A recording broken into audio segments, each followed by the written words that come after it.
Back in Bangkok. Bangkok, we've just checked into our hostel. Gone for a little twin room tonight. Bed to myself, how exciting. I don't know if you can hear. It's very noisy. We're literally like one road over from We're one road over from Koh Sam Road. We didn't do Koh Sam Road the first time we were in Bangkok because we were staying a little bit further out. And it was a bit of effort, so we thought last night in Thailand. Last night in Thailand, we should give it a go. Once we dropped off our bags, we went for a walk down Koh Sam Road. It was still relatively early at this time, but you can see just how busy it is. Both sides of the street are lined with stores selling different types of food and clothes, and then there are loads of bars as well. Matt and I found somewhere to have a quick pad thai. Randomly, it was playing like really chilled acoustic music, which was a bit of a change from music on Koh Sam Road. But we had something to eat and then carried on exploring. On one end of the street, you've got a little sign that says Koh Sam Road. And then, yeah, you can have a little wander. You can see it's starting to get a little bit busier now. Lots going on. Lots of people having lots and lots of fun. I definitely did a double take here because I walked past and then was like, oh goodness, it's a crocodile. Before we came to Bangkok, I was definitely like, I'm going to try everything. Give me a scorpion, I'll eat it. And then when we were sat there and people were coming around with the insects, I was like, oh, I just don't think I can. It's just not for me. It's still quite quiet here. It definitely did get busier.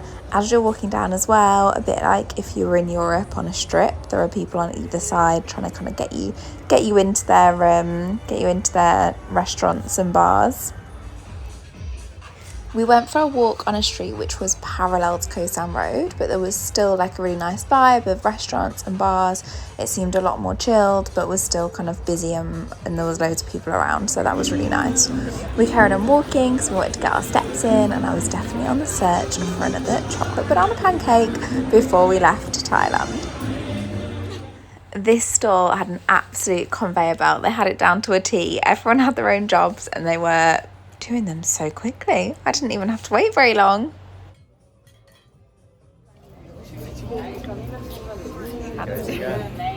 She goes so good. Had to do it. I don't know if they're going to have these in Laos. Got to do it for you last night in Thailand.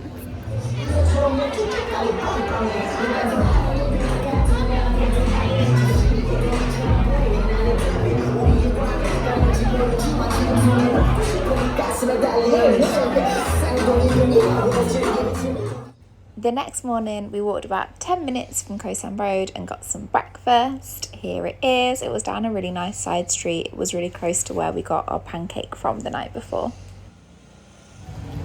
We just had our first Thai omelette.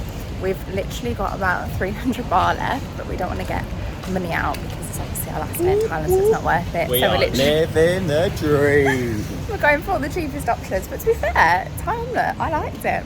I think it might be deep fried. It was very oily, but good start to the day. Enjoyed it.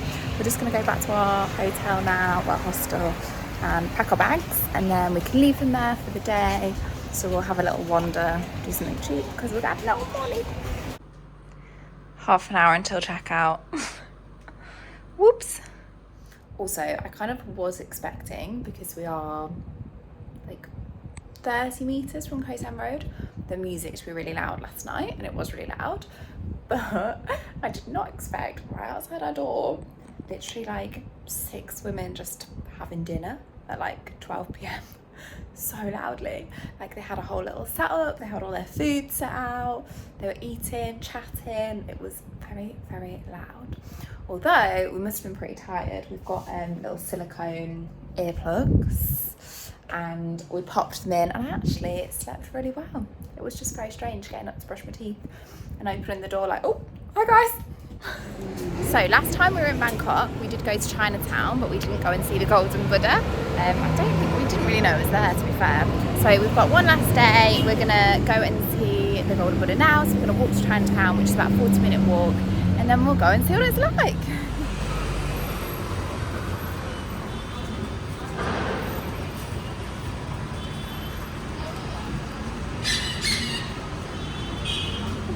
Where is the Golden Buddha? Definitely entered Chinatown, so we can't be far from it now. Just gonna get our tickets. We're just gonna go and see the Golden Buddha. So it is 40 baht per person. I think we'll skip the exhibition because we're poor today. Here we go.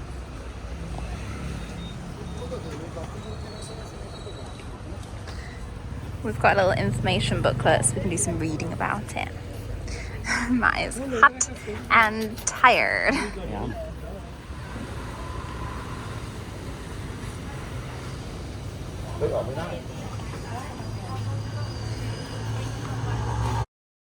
So, I love a fun fact.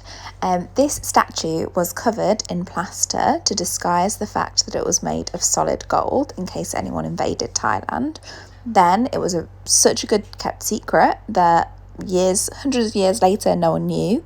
They just thought it was a beautiful plaster Buddha. They tried to move it to its new temple, which is this one here. The plaster cracked, and then they discovered that it was literally pure gold. Such a good fact.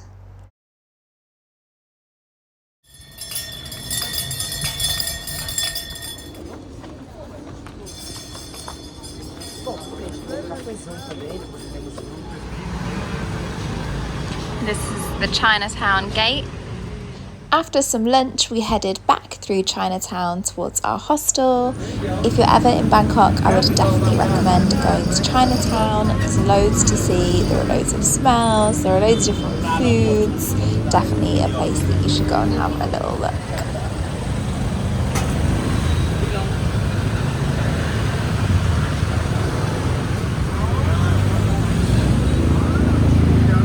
Things that we won't do next time we walk 18,000 steps around Bangkok. Wear flip-flops. Wear flip-flops. Bad idea. Big mistake. Huge. And that was it. We headed back to the hostel, grabbed our bags, and then got in a grab to the train station. We were ready to take the overnight train to Laos. Goodbye, Thailand. Thanks for having us. So here is our total spend for 24 hours in Bangkok. I have added our travel from Koh Tao in here so you know how much it was. It was 1,400 each, so a little bit expensive, but it was a long journey. And then I've summarised everything that we spent in the 24 hours we were in Bangkok. So our accommodation, it was one of the cheapest that we'd had. It was in like a real party hostel, I think, which we hadn't done before either, but it was a private room with a shared bathroom and £10.81 a night. Food and drink, we spent £25 and 2 pence in total. We definitely could have spent more on this, but because we wanted to not get more money out of the ATM before our train to Laos, we budgeted quite carefully and definitely chose things that were less expensive than we normally would. Entrance to the Golden Buddha, really cheap and worth it, I would say. I really enjoyed seeing the Golden Buddha. It was pretty spectacular and I do love that story behind it. So yeah, our total spend for 24 hours in Bangkok was 1,802 baht, which is £42, so £21 each. I think this goes to show that you can definitely do Bangkok on a really tight budget. £20 a day is pretty great, to be honest. We did budget for Thailand £80 between us, so £40 each. So this is kind of way under budget, which is great. If you haven't seen my Koh Tao video yet, watch that to find out why. And there on the bottom, we've got our total spend so far. So 31 days after we spent London, in total, every single thing, travel insurance, flights, accommodation, food, Matt's new flip-flops, we've spent £4,539.93. I hope you enjoyed this video. Don't forget to like and subscribe and leave me a comment to tell me what you enjoyed. Okay, bye.